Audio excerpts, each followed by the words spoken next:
Bonjour à tous et bienvenue dans cette première vidéo du Kezako, une nouvelle rubrique que Lord of the Game inaugure avec la présentation de jeux récents ou moins récents pour vous donner envie d'y jouer.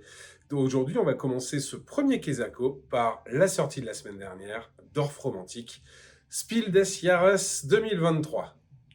On commence ce premier Kezako par l'ouverture de la boîte Dorf Romantique, comme je le disais, le Spiel des Jahres de cette année, en jeu de société. À l'intérieur, vous avez tout d'abord un bloc de feuilles campagne, ensuite un bloc de feuilles score. Comme vous pouvez le voir dessus, j'ai déjà fait une partie ce week-end. C'est pour ça que je peux vous le présenter. Vous avez plusieurs types de tuiles. Tout d'abord, vous avez les tuiles objectifs. Les tuiles objectifs, ce sont les tuiles avec des petites bulles sur le dessus. Vous avez ensuite les tuiles paysages qui sont ici, avec un petit moulin et qui constitue des paysages. Je dois juste attirer votre attention sur le fait que la boîte est super bien optimisée, car tout rentre dedans facilement et il n'y a rien qui bouge que vous la mettiez à l'horizontale ou à la verticale. Et vous avez ensuite des jetons objectifs qui vont avec les cartes objectifs, un par type d'élément dans le village. Donc vous avez soit des villages, soit des champs, soit des forêts, soit des voies ferrées, ou soit des rivières. Et derrière ces jetons objectifs, vous avez des numéros qui vont de 4 à 6. Vous avez un jeton de 4, deux jetons de 5, deux jetons de 6 par couleur, et c'est ceux qui vont vous permettre de remplir les objectifs. Comment on joue à Dorf Romantique ?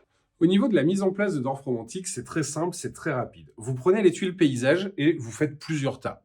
Vous faites ce que vous voulez, mais tant qu'il y a plusieurs tas, c'est pareil au niveau des piles objectifs. Et les jetons objectifs, vous devez les mettre à côté du plateau, ensemble. Donc les villages, les rivières, les champs, les forêts et les voies ferrées, ensemble. Ensuite, vous désignez un joueur au hasard et tout ici, ça sera votre plateau de jeu. Donc, il faut prévoir un petit peu de place parce que la partie s'arrête quand il n'y a plus de tuiles paysages. Il y a 48 tuiles paysages et du coup, la partie s'arrête une fois que les 48 tuiles, c'est pas facile à dire, 48 tuiles à placer sur la zone de jeu. La partie démarre par un joueur aléatoire. On le désigne ensemble. C'est un jeu collaboratif, j'ai oublié de le préciser. C'est un jeu qui se joue ensemble contre le jeu. Le premier joueur va prendre une tuile paysage au hasard et la placer où il le souhaite sur le plateau de jeu. La contrainte, c'est que lors des 3 premiers tours de jeu, vous devez impérativement piocher au moins une tuile objectif. Et par la suite, à chaque fois que sur votre plateau de jeu, vous n'avez que 2 jetons objectifs, vous devez obligatoirement repiocher une tuile objectif afin de pouvoir mettre un jeton dessus. Deuxième joueur, il prend une tuile objectif. Là, j'ai un objectif avec une rivière dessus. En plus, j'ai de la chance, c'est le début d'une rivière. Donc, on va placer la tuile ici, par exemple. Et vu que j'ai une tuile objectif, je vais venir chercher un jeton objectif, le retourner sur la tuile. Et le chiffre, donc là, c'est 6. Je dois impérativement, pour valider mon objectif, faire 6 tuiles de rivière d'affilée. On va avancer un peu plus rapidement dans le jeu pour vous montrer au bout de quelques tours ce que ça donne.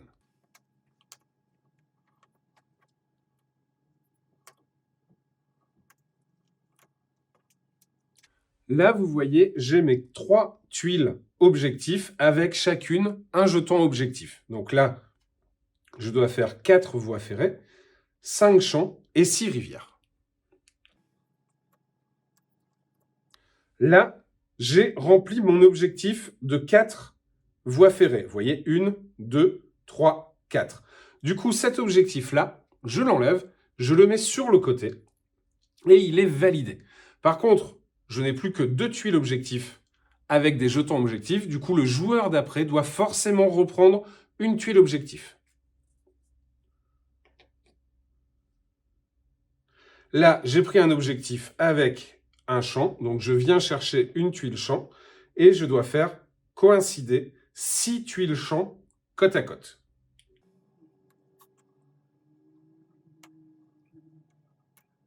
Petite particularité, j'ai un drapeau. Le drapeau, va me permettre de marquer des points si j'arrive à fermer le terrain. C'est-à-dire que là, j'ai un drapeau jaune, ça correspond au champ. Si j'arrive à fermer tous les champs, je marquerai des points en fonction du nombre de tuiles correspondant à la couleur.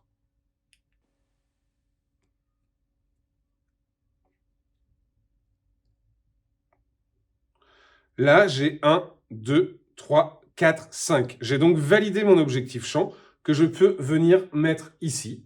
Et le joueur d'après, comme je t'ai déjà expliqué, doit repiocher une tuile objectif pour venir avoir un objectif supplémentaire. Là, j'ai un objectif de village. Donc, je peux par exemple le mettre ici, ce qui me permet de fermer mon champ ici. Il me reste à fermer là et là si je veux pouvoir marquer les points du drapeau. Je pioche le village. Et là, j'ai 1, 2, 3, 4. Par contre, j'ai très mal joué parce que tout mon village est fermé. Et cet objectif-là, je ne pourrai donc plus l'atteindre. Vu que je ne peux plus l'atteindre, je le mets sur le côté au niveau de la défausse des objectifs. Et malheureusement, je ne pourrai plus le faire. Le joueur d'après pioche une tuile objectif avec une tuile de champ. J'en ai déjà une là. Là, j'ai déjà 1, 2, 3, 4, 5. Je peux le mettre là, comme ça. Je pioche un objectif champ et je dois faire 6. Donc là, je fais 1, 2, 3, 4, 5, 6. Je valide de suite mon objectif. Je viens le placer ici.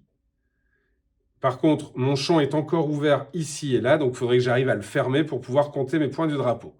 Le joueur d'après pioche une tuile objectif. J'ai encore une tuile champ. Sachant que les jetons objectifs vont de 4 à 6, ça serait complètement idiot de ma part de le mettre là, parce que du coup, je vais cumuler 7 et cet objectif sera obligatoirement défaussé. Par contre, je peux peut-être le mettre ici, piocher un autre. Là, j'ai 4. Je peux avoir, on va tester, on va essayer de trouver une... Voilà, là par exemple, j'ai un champ, je le mets là, et du coup, j'ai 1, 2, 3, 4, je valide celui-ci également. Je dois repiocher une tuile objectif. Là, c'est un village. En plus, comme vous pouvez le voir, c'est un village qui est ouvert de tous les côtés.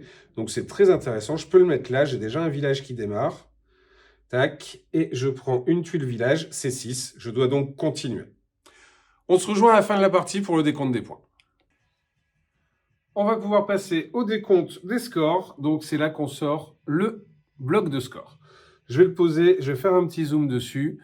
Et on va pouvoir comptabiliser le nombre d'objectifs qu'on a fait en forêt, en champ, en village, en voie ferrée, en rivière. En dessous, les drapeaux qu'on a réussi à fermer. Donc c'est bien important, c'est les drapeaux sur les terrains qu'on a réussi à fermer. Donc je vais le poser juste ici et on va regarder. Donc ici, en termes de champ, eh bien, on a réussi à fermer complètement le drapeau. Donc 1, 2, 3, 4, 5, 6, 7, 8. On marque 8 points en drapeau champ. En drapeau forêt, on est ici. Donc 1, 2, 3. On va marquer 3 points. Et en drapeau village, on est ici. On n'a pas réussi à le fermer. Donc on marque 0 points.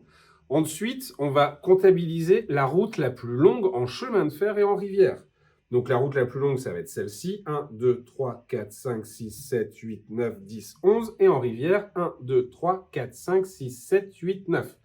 On va pouvoir marquer ici, on additionne les totaux.